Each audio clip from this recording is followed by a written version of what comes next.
Once I give the clap, it's real. Yeah.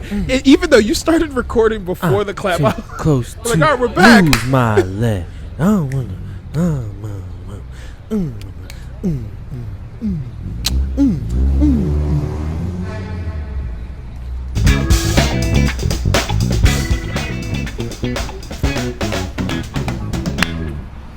And welcome back to another episode of the How'd I Get Here podcast, the podcast for positivity, progression, and me and Spencer. Yeah, boy. Nah. That wasn't it? Nah, I'm not a Flavor Flav fan. That was Flavor Flav? The yeah, boy. Oh, I thought I just made that up. Oh, you did. Yeah. Like the ending part, I took away from that man who wears the clocks. But I'm not Flavor Flav. Flavor Flav. Oh, I wonder if this is going to be an issue. It might. Bitch, it might be. Are you rolling? Bitch, I might be. So, welcome to another episode of How'd I Get Here podcast. It's your boy, Spencer, King Aquarius, Mr. 20%. I'm just owning it at this point. But, so my boy, and you know what? This is also another message to the listeners. Y'all can interact with us on the post. He was like, oh, once you posted that apology, that definitely brought you up to like 25%. He's like, I was going to post that, but I didn't. Bro, just say it. Like Facts. Like, follow us, retweet us, repost us, put us in your story, tag us, add us, comment us, like us, follow us. Interact with us. Like, we're fun. We're not just people behind the camera and behind the mic. Like, talk to us. Yeah, right, because like 23 hours out the day, this isn't our life, you know? Like, really? We're real people. Why, you got a camera around you all the time? Nah, but I act like this. Keep it rolling. I do, like, I is me and me is I. Yeah, but like, I don't have a mic and like a camera in my face all the time. Facts. That'd be interesting. My bad. Introduce yourself. Could you be on a reality TV show? See, I used to think about this when I was younger watching Real World. And there's cameras in the bedrooms. Like, they was just like humping on camera. It was like weird. So, what's weird about that? You didn't watch it growing up? Like, I mean, it's not like they were like, these two people are humping under the sheets. Right, but like, okay, like it's just like watching a movie. And there's like a back room of a bunch of like editors and producers watching it. What? You're not doing it nasty enough. You got to do it nastier. That stroke's weak. You're already done. We got 5 more minutes till commercials. Yo, introduce yourself. Oh shit, Benda. What up, Mr. Brown Broken Guapo, Mr. Make Your Dreams a Reality. It's your boy Jake. That's it. That's all I got for you. Facts. So I guess we're gonna switch it up today. And you got a question for the folk? Yeah.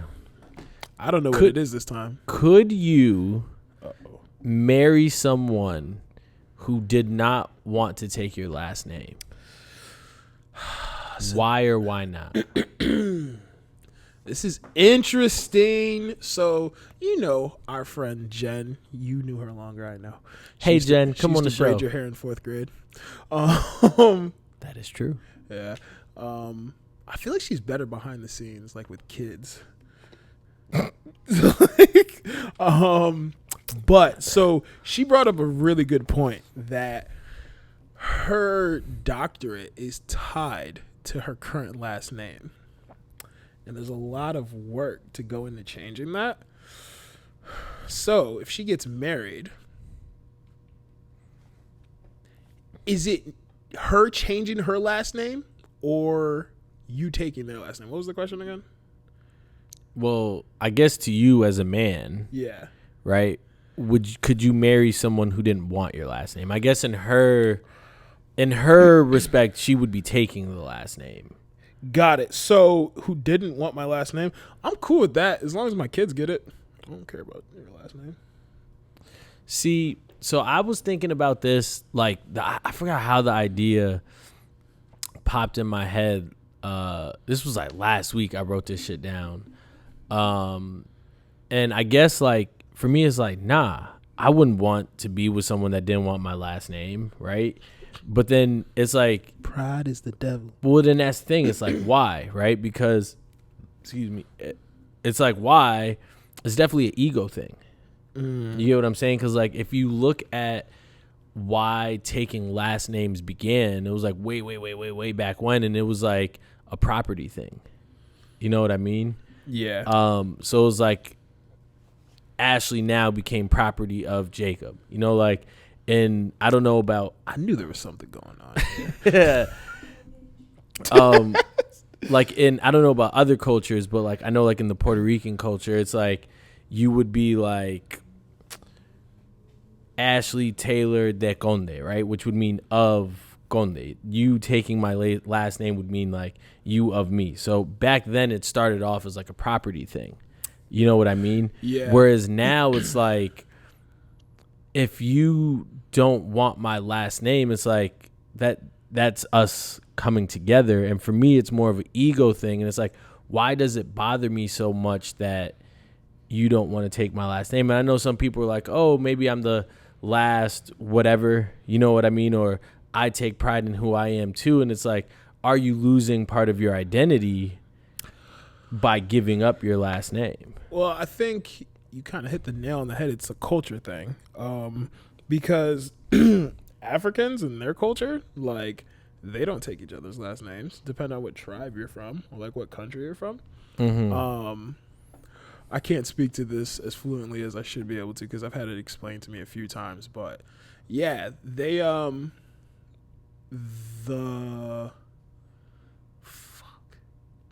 I wish Jen was here. She'd be able to explain it. Yeah, they don't take each other's last names. It kind of just is what it is. What about like a hyphenated name? Well, see, so that's the thing. Like, sometimes hyphenated, then what is their last name then becomes the middle name. Like, if they don't have a middle name, or that's actually no. That's a thing. Yeah, that's people don't have middle names out here. Yeah, Brian doesn't have a middle Brian, name. you don't got a middle name? Oh, you different. So, or it becomes a part of the middle name, and then now the new last name. But it's like, to me, it's just like if we're coming together, right? And this is going to sound crazy petty. So, Brian, get this, together. right? We're coming together, right? One, why can't you just take my last name? Because I feel like it's a sense of like trust. It's that final step, right? But if you don't want to take my last name, cool, then go ahead and sign a prenup. First of all, one has nothing to do with the other because you signed a prenup regardless. Whoa, really? Yeah. So prenups aren't petty? No, it's called being an adult. Like, I established myself way before I met you. Right, but is signing a prenup almost setting yourself up for failure? Listen, I'm a numbers guy. 65% of marriages don't last. That's a high percentage to lose more than half your shit. Yeah, no, we definitely sign. And listen, even if my lady had her own empire that she created, for sure I'd sign it. That's just a respect thing. Like, yeah, I don't want any of yours when I leave. It's yours. You. That's all you. See, but that's the thing. I don't think anybody plans it like, oh, if this doesn't work, I'm going to take all your shit. But then depending why it ended, that's when people like get petty. That's when people get spiteful and be like, oh, this is now mine. Like, you say it now like, oh, I don't want XYZ, right? But then like, say the person cheated. Say you're just not happy anymore, but you put a lot more into the relationship and lost a lot. You sold your house and moved in with your partner, right? Now you guys divorce and whatever. Well, I got to get mine. See, and I think that this must go both ways because I know guys are super petty, like you and I. But I've definitely been through relationships in my 30 years of living, and the other person has been a lot pettier for less. It's like, you're not even getting anything out of this other than like satisfaction or like the last word. So I definitely want something in writing. Like, no. Everything that was mine is mine, and what we split, like if both of our names are on the house, like, fuck, like, take this house. You really just gonna give up a house? Yeah, why not? Like, if it gives me peace of mind that I don't have to, because I'm the petty type where anything that we had together, I'm throwing out or I'm gonna mail to you. I'm like, oh yeah, I remember you bought this from me. I figured you just take it back. So when you break up, you're giving stuff back? For sure, I would. Really? Yeah, why not? Shorty bought you your favorite earrings. Yeah. You giving them back? Oh yeah, in the same box they came in. Why? Because that's petty, and I want you to feel that sting. But okay. So I used to be the same way. Yeah. Right? But my Or without the diamonds in them. my reasoning was not to be petty, right? My reasoning was because like there was still attachment to you through this item. So that's why I don't, and not an attachment thing, but my memory's trash. So like I don't delete photos and things out of my phone. To all my exes out there, ha. But yeah, like so to me, it's like a timeline. Like I have certain playlists too that I listen to, and I can remember where I was in that point in my life when I first heard this song, and then add it to the playlist. But in regards to just, because to me, I'm not gonna have like any ties to this. Like, oh my god, I remember when we sipped out of these glasses for the first time when we moved into the house. Like that's not me. But I know, and if it depends how I'm feeling. Like if I'm feeling like petty and spiteful, and I know there's an emotional attachment to these things for you, yeah, hold that. I'm gonna send it like gift wrapped and everything. Yeah, but doesn't that from almost, somebody else? Doesn't that almost say more about you that in the sense like if you have to be petty, you're also hurting. If you have to be petty, you're also right. Because if you hurting. can't just peacefully let the shit go. If you have to be petty, you're also hurting. How do I feel about that? Well, you don't like demonstrating feelings or emotions, so I know you're gonna reject that statement 100%. But I don't. But I'm petty out of just like it's just funny, you know, like just out of pure comedy. No. So here's my thing, right? When there's pettiness with no malice, I could get with it, right? But when there's pettiness with like, you know, what's the word? Like malicious intent. Malicious. That's actually yes. Yeah. When there's malicious intent behind your pettiness, that's where pettiness loses its taste for me. Because yes, I can be petty, right? Yeah. But like all good jokes contain true shit. Shout out Cole, come on the show. Talk about quitting, Cole, come on the show. I'm done. Like y'all never gonna see me. I might go back to marketing, but right? Like all good jokes contain true shit, right? So when I'm trying to be petty and there's malicious intent, it's because I'm actually trying to say something. Yeah. But like, ha ha ha, you know, I kind of meant it, but not really, right? But then when I'm just being petty to be funny, it's like, nah, I didn't mean that shit. It's just funny. See, this is the beauty of, and that's why I love me. Like, shout out to me. Because I'm so transparent. It's like whether I just feel like I need to tell you something or I'm being petty, like it's coming from the same place. And like I've been called King Petty because my pettiness. I thought I had that name.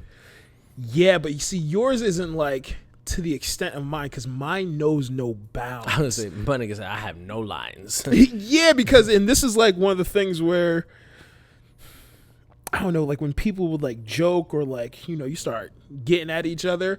I don't know what the line is because once we cross that line, we're like, oh, we're trying to hurt each other's feelings. Like, bet I'm trying to hurt you. See, but that's my thing. Like, I actually don't have that energy.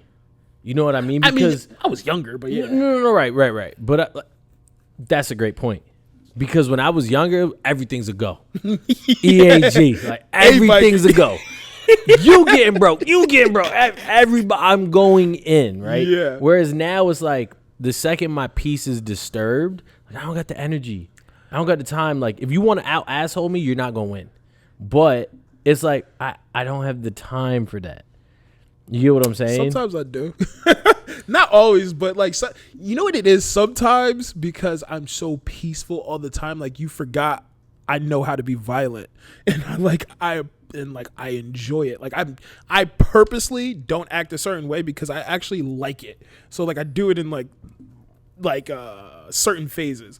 So yeah, no, it's like fighting. I was explaining this to someone. So like I grew up doing jiu-jitsu. I've been trained in like a bunch of different disciplines. I've done security for majority of my life. I did wrestling in high school. I enjoy fighting.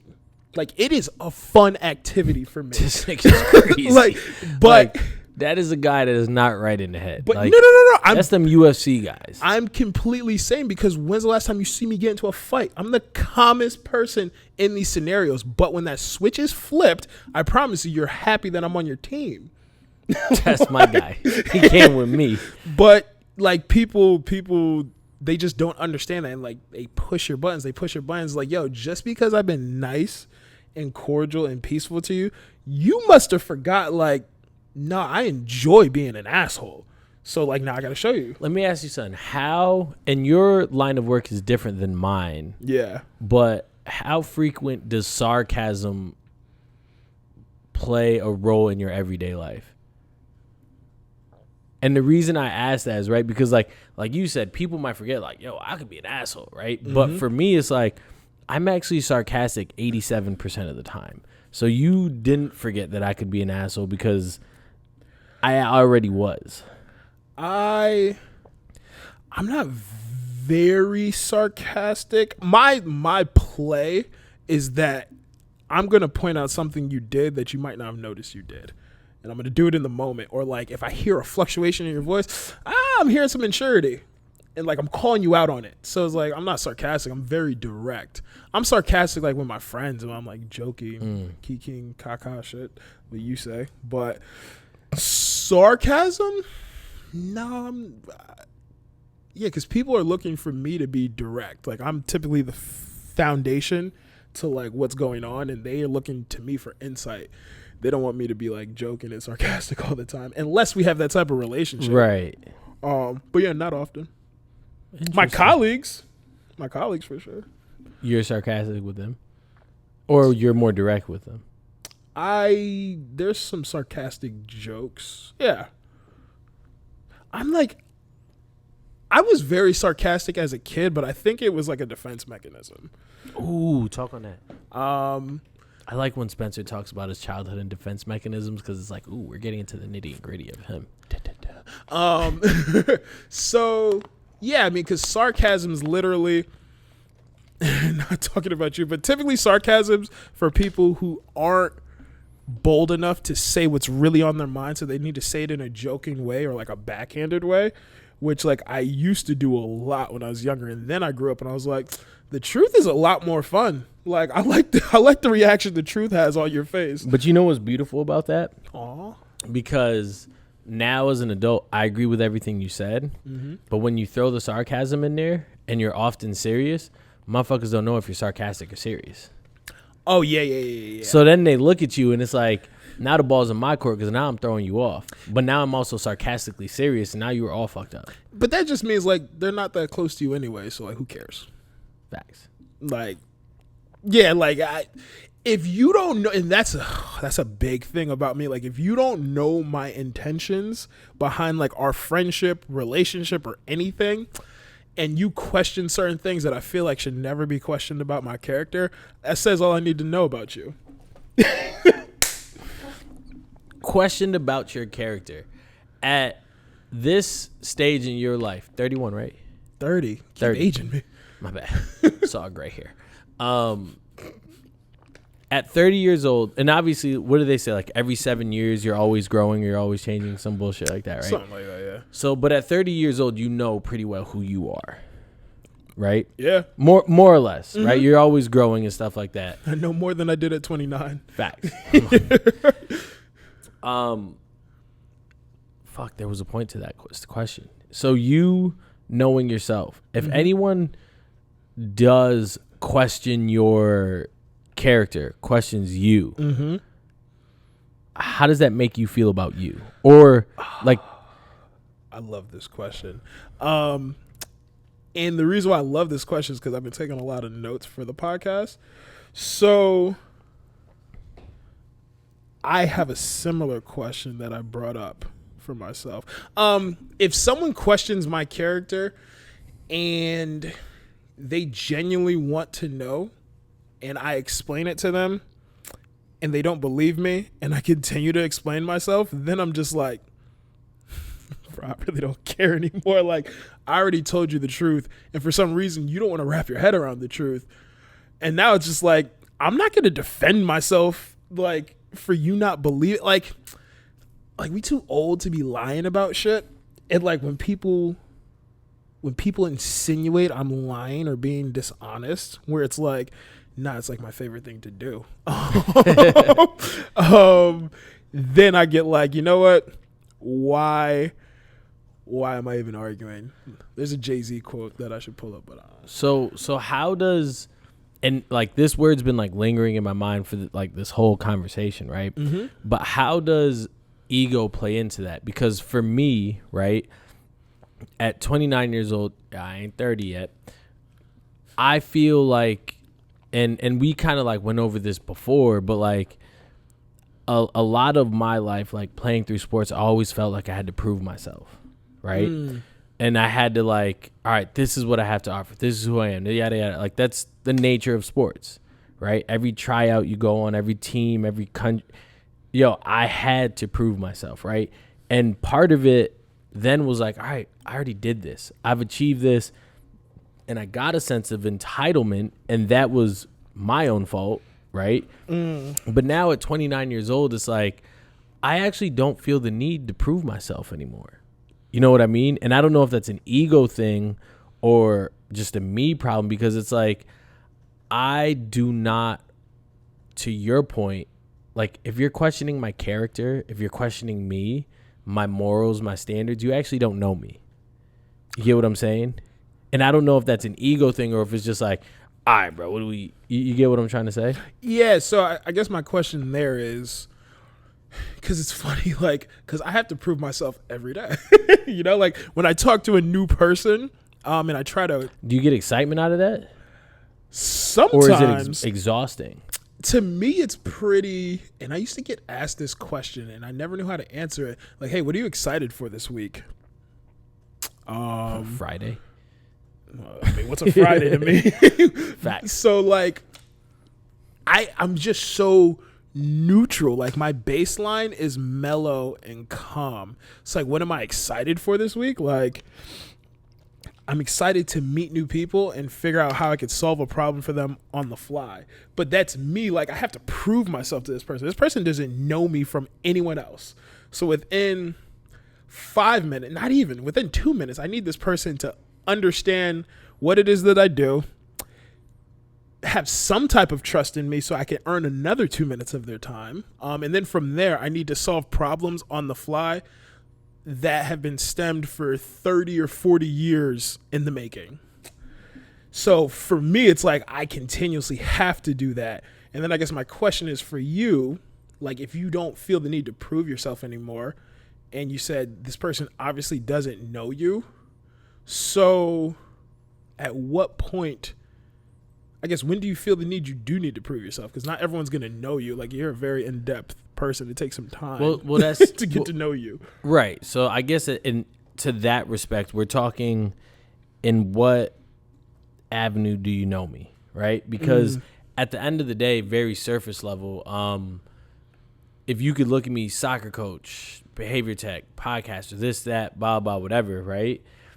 If we're talking about soccer, actually, I'm never going to beg for a client. I'm never going to beg for a player. I'm never going to beg for a job, because if you put my resume next to damn near anybody's in Connecticut, I guarantee you it'll stand tall.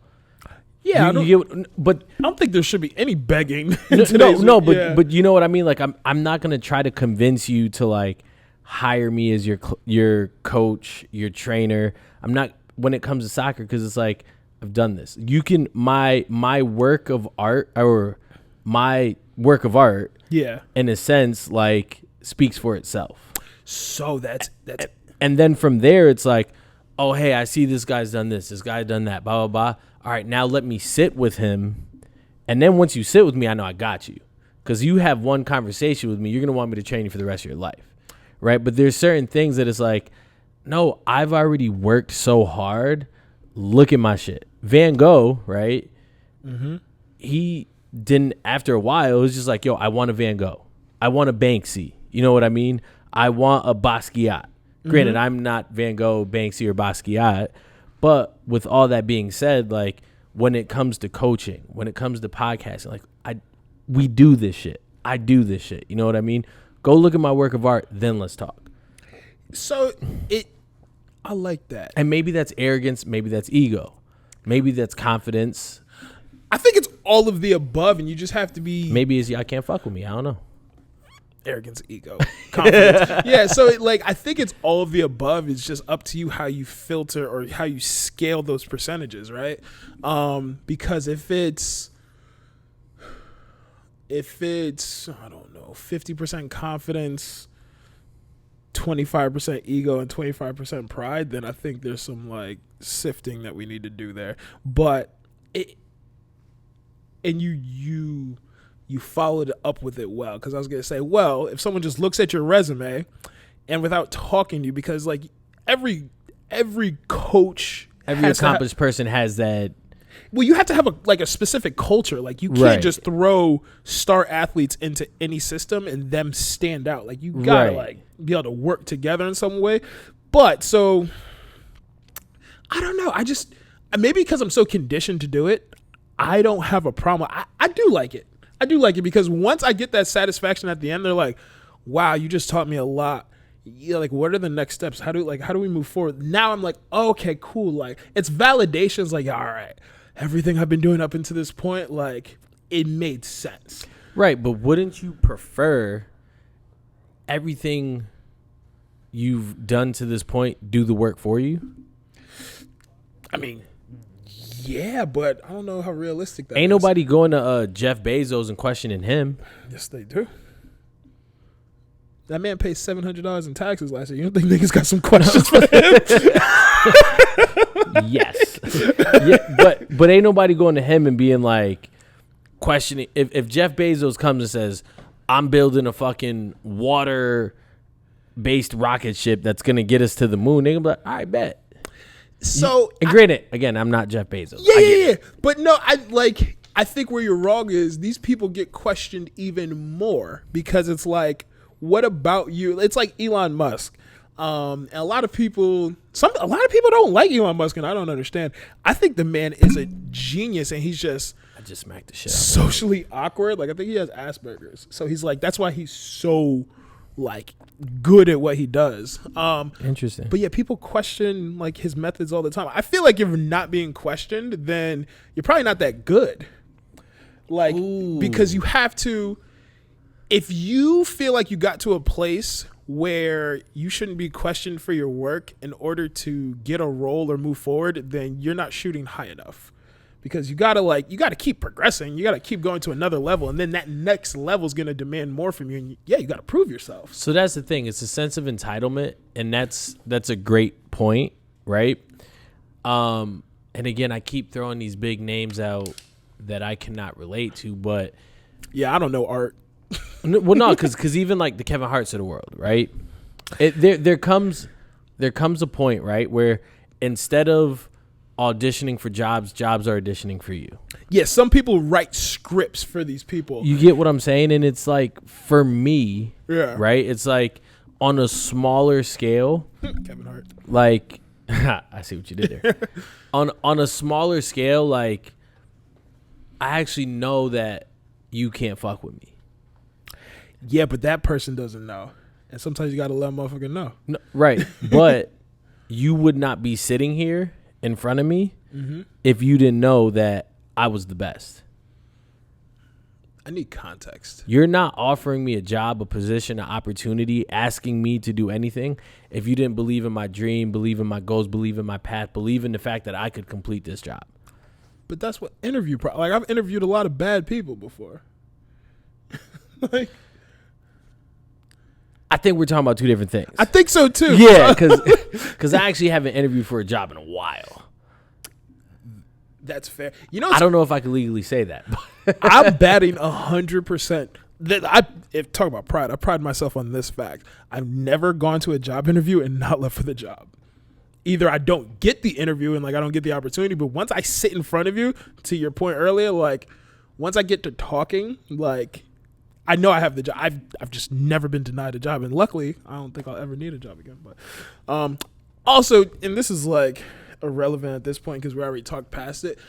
I don't think Kevin Hart is that talented, but he is the epitome of hard work pays off. I don't think like Kevin Hart was funny in his beginning, like his first couple stand-ups, but like he's not a great actor. But one thing he is, go home and watch the movie The Upside. Okay. But I'll say one thing. Okay, shut up. No, I ain't gonna do it. No, one thing about him is that man works harder than most people. Right. And hard work beats talent when talent doesn't work hard. Yeah. But here's my thing. I've seen that man live twice. Okay. Right? He's mastered the art of showmanship.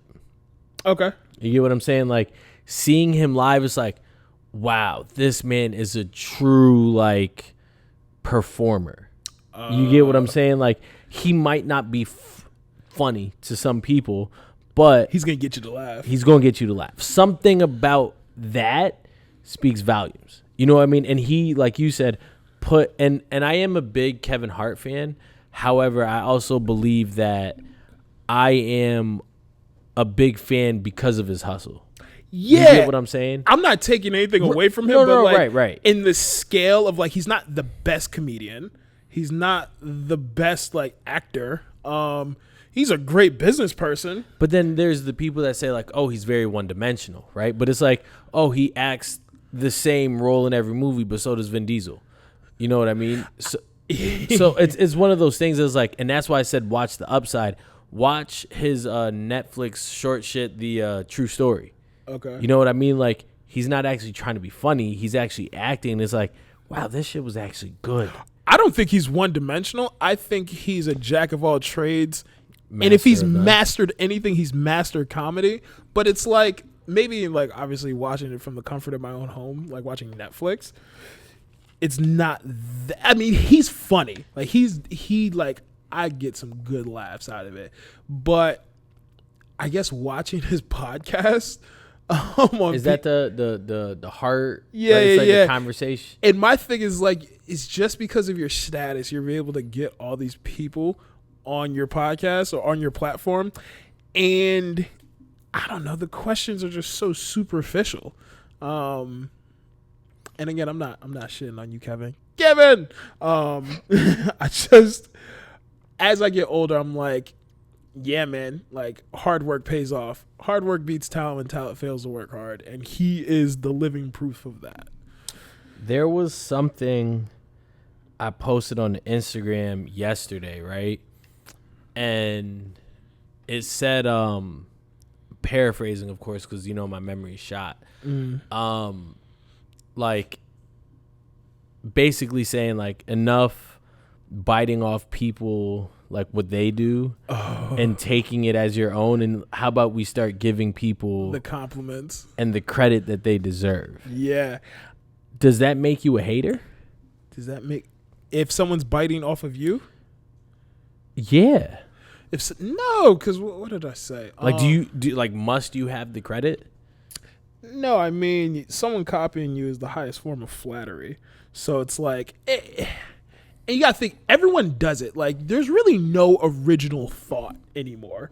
Like, there's very hard to come up with something that someone else hasn't already thought or said in some scale. So, I mean, especially like in my industry, like language is huge. Like the way you say something and the art of how you say it, it's huge. Like I could say, someone could say a sentence that I like, oh, I like that. But I'm never gonna be able to say it like them. Like I'm gonna take it, I'm gonna say it on my own way. It's like, you know motorcycles at all? No? Okay. Well, you know street bikes, right? Crotch rockets. Yeah. Vroom, vroom. All right. So the main ones are Suzuki, Kawasaki, let's say Honda for street bikes. Now Honda, Could y'all imagine Spencer's big ass on a street bike? I get ignorant. So Hondas are one of the best motorcycles to buy, and it's not because they do anything original. They literally wait for Suzuki to come out with their Gixxer series. They wait for Kawasaki to come out with their Ninja series, and they take the best of both of them and put it into a Honda, and people love them. Nothing original about them, but you know, if it's not broke, why fix it? Sometimes, like, to the point where like someone else could have the same podcast as us, but they're not gonna be able to they're not gonna be able to articulate their point the same way we can. While you're saying this, I'm trying to think of That live podcast we went to. Stop it. Stop it. Originals or like spin-offs that were better than the originals, and there are none. Kobe. Sorry. I'm so confused. Spin-offs that are better than the original? Kobe, Michael Jordan. Oh, okay. Yeah, that one went right over. He said my right head. over. Okay, got it. Yeah. I don't know soccer players like that. No, it's all Neymar, Messi? No. It could be accurate, but No. I mean, one was the teacher, the other was the pupil. But question: if you could look into the future, 10 years, 15 years, Yep. you could look into the future and see where you are, would you do it? Ooh. Like right now. It's interesting because once you look, it's not going to be the same. Well, that's my point. Because my follow-up question was going to be, would you change anything? Knowing what you know.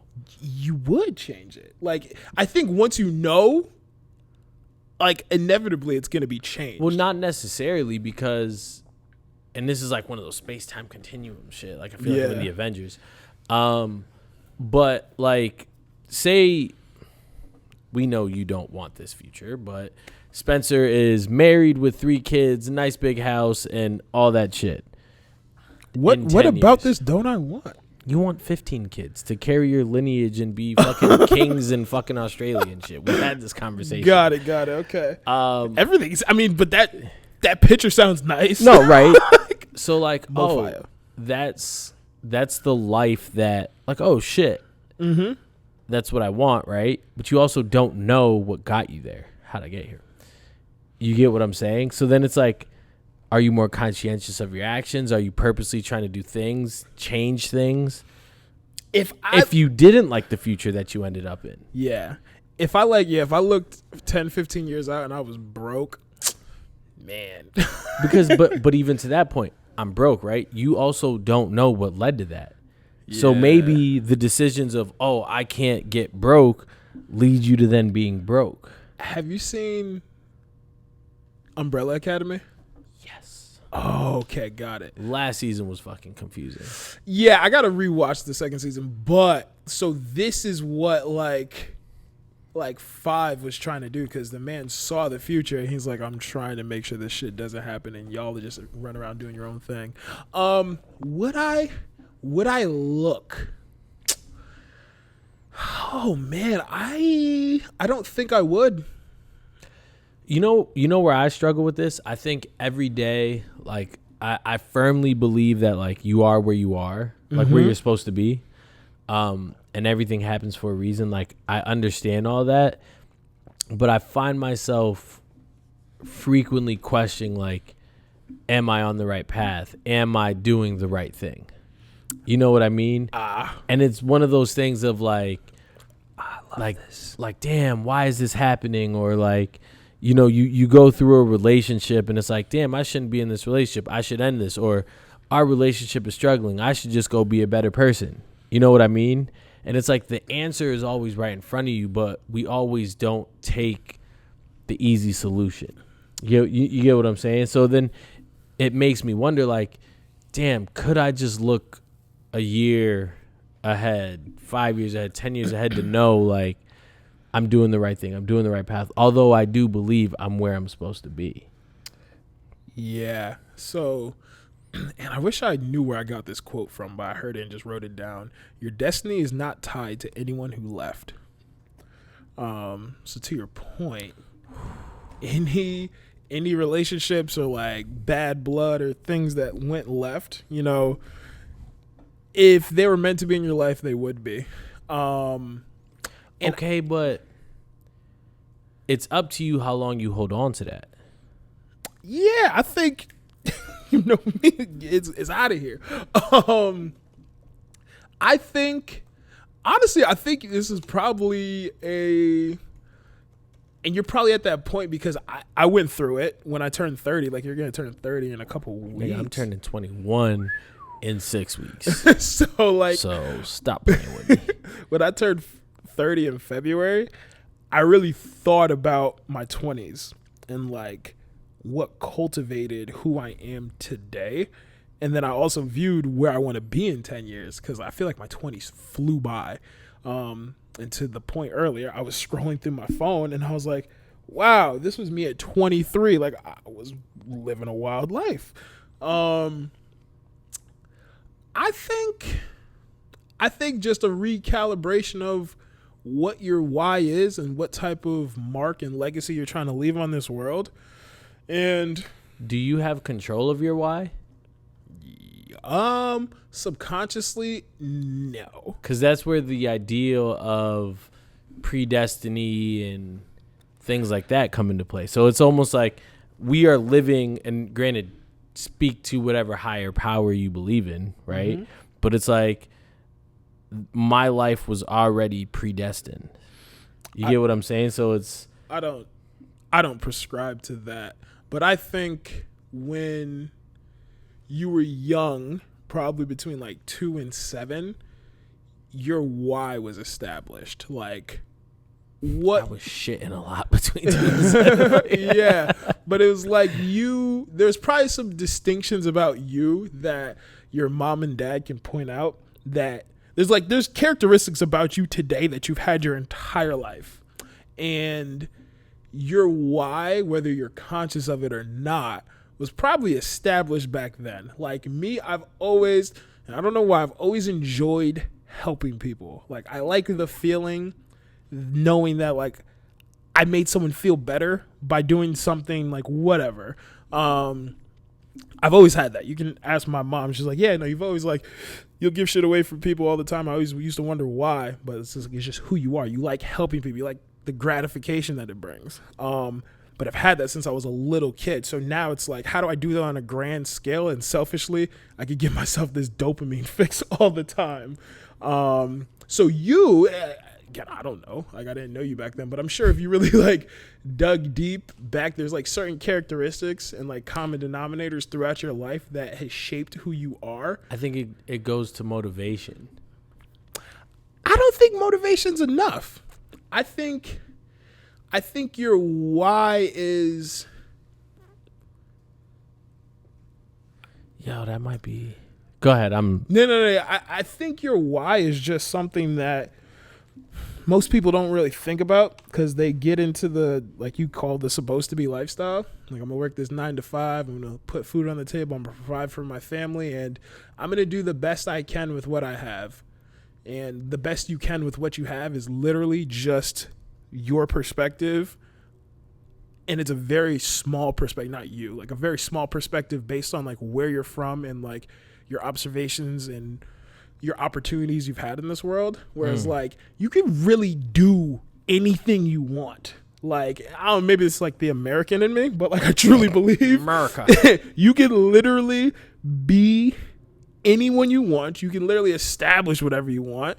It's just like, why? Like, why do you want that? And if it's not something that's bigger than you, then like typically you're going to fall short because you're not. This is why people believe so wholeheartedly in religion, because it's too hard to believe in yourself and you be everything you need to be. Ooh. it's because people question themselves. It's like, well, no, there's got to be more to me. Like, I'm just me. Like, but that's okay. Like, you're good being you. Whatever you want to do, you can literally do it. Just fucking go do it. Stop overthinking it so much. But again, people need like to know there's a higher power looking out for them or giving them this extra nudge, because I can't do it on my own. But I mean, until you prove otherwise, you have been. Touche. Yeah.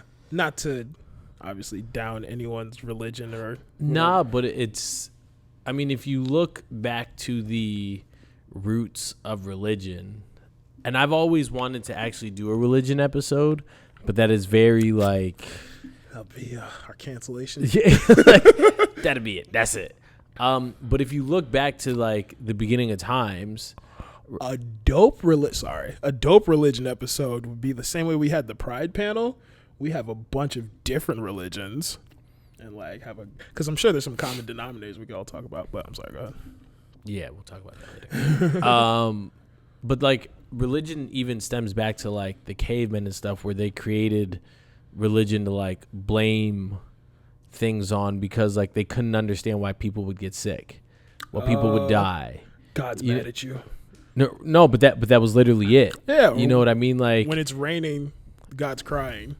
Yeah, things like that. So like that is like the earliest form of religion found in history. You know what I mean? So it's just like interesting to find like, instead of believing in myself or pushing myself or this, that, the third, I got to put that belief somewhere else.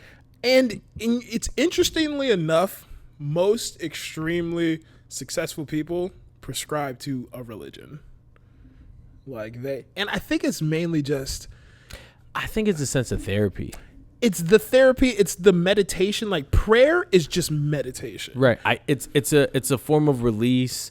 I get these thoughts out. I get to talk to someone, which is actually myself, but I'm giving it to something else that's bigger in the world, and hopefully it comes back tenfold for me. Right. Yeah. Like it's like manifestation, or like when you buy a new car. It's manifestation on crack. Yeah. And like, well, it's one of those things, it's perspective. So like when you buy a new car, miraculously, you start seeing that car everywhere. You ever notice that? Facts. It's like, I just bought this. When my car got took, I was like, yo, all the Subies. Yeah. Yeah, I don't need to know about that. Nah, but even to that point, there is a sense of relief. You know what I mean? Just to let it out. You get what I'm saying? I found that in journaling. So I struggle with gratitude. Because I'm so hard on myself, I forget to remind myself I should be grateful for what I've accomplished and where I'm at. So I had a gratitude journal I was doing every day. It was dope. To be honest with you, the first week I didn't really believe it. I was just saying things like, I'm grateful for this, I'm grateful for that, grateful for my family, my loved ones, grateful for everyone I'm going to be able to meet and help. And then after a while, it's kind of like, oh no, like I am grateful for these things. Like it is a blessing that I woke up today and I'm able to live. But manifestation, like, it's real. Yeah. Like, so 2019, that crazy janky ass marketing job that I had a couple years ago, right? Mm-hmm. I had a notebook, and every day when I sat at the desk, I wrote 6 things down, and it was like, get a home, get a car, national team, and health, and I forgot what the other 2 were, right? Mm-hmm.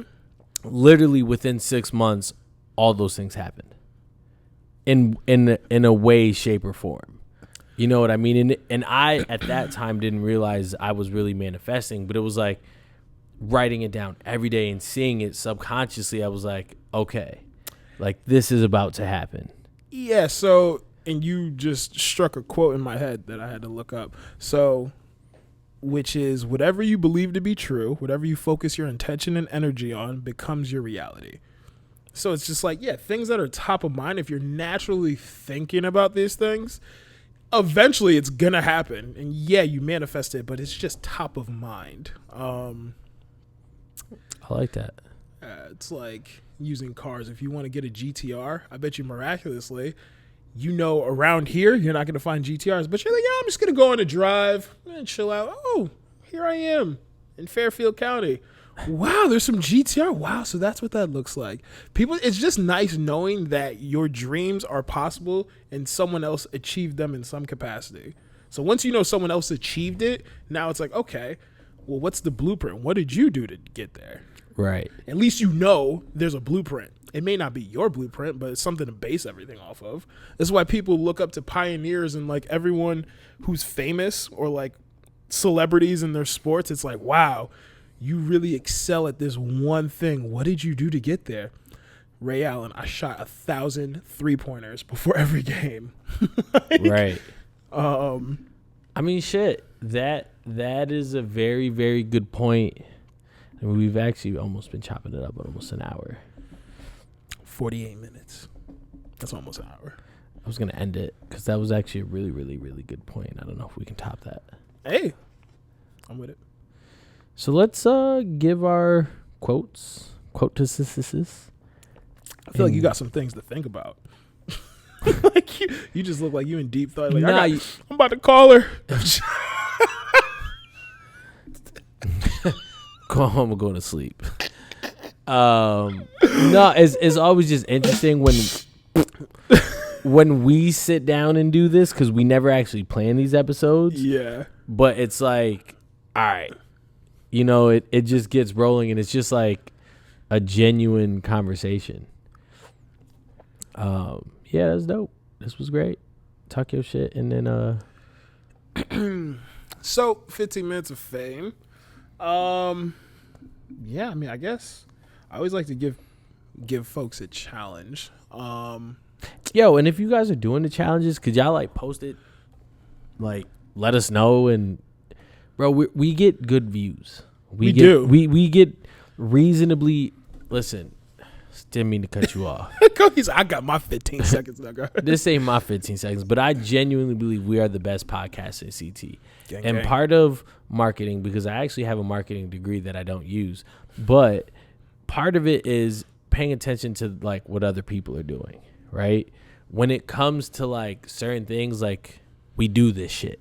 You know what I mean? So it's like we get the views, we get the listens, we get the engagement to an extent, like, but we want to push y'all, like, talk to us, like, facts, follow us, subscribe to our YouTube, something like interact. That's my, you know what? That's my biggest thing. Just interact with us. Cause we're about to get at least consistent what we're doing 60 to 100 people that are going to come across this. Mm-hmm. Interact. Yeah. Tell us what you like and dislike. Wherever the comments are, just do that shit. Yeah. No, that's a great point. So I guess I would say excuse me. My bad. I hijacked your shit. Oh, good. No, that was good points needed to be made. My 15 seconds is I challenge everyone to, for the next 2 weeks, spend 5 minutes every morning and write down what you're grateful for. Either write down or just sit with it, you know? For all of you waking bakers, it's a great thing to stimulate your mind in first thing in the morning. For all you people who like to get up, read, or work out, 5 minutes is not going to kill you. There's a lot of time in the day. So 5 minutes, think about what you're grateful for, and stay blessed. Stay blessed. Yes. Brian, thank you, sir, for pulling up again. Ash Bagash, thank you. Whole team lit. We about to blow. So we bringing everybody to the top. My 15 seconds of fame that might as well be on flame because it's fire. Your life is a reflection of your thoughts. If you change your thinking, you're going to change your life. So whether it's for the better, the worse, how you think is how your life is going to go. The manifest alley. Yes. Gang. Throwing the alleys, Blake Griffin that bitch. Because when I say Blake Griffin that bitch, you got to drop that shit down hand, slam dunk, alley-oop, because we the best motherfucking podcast CT and we throwing alleys all around. Motherfucking cut.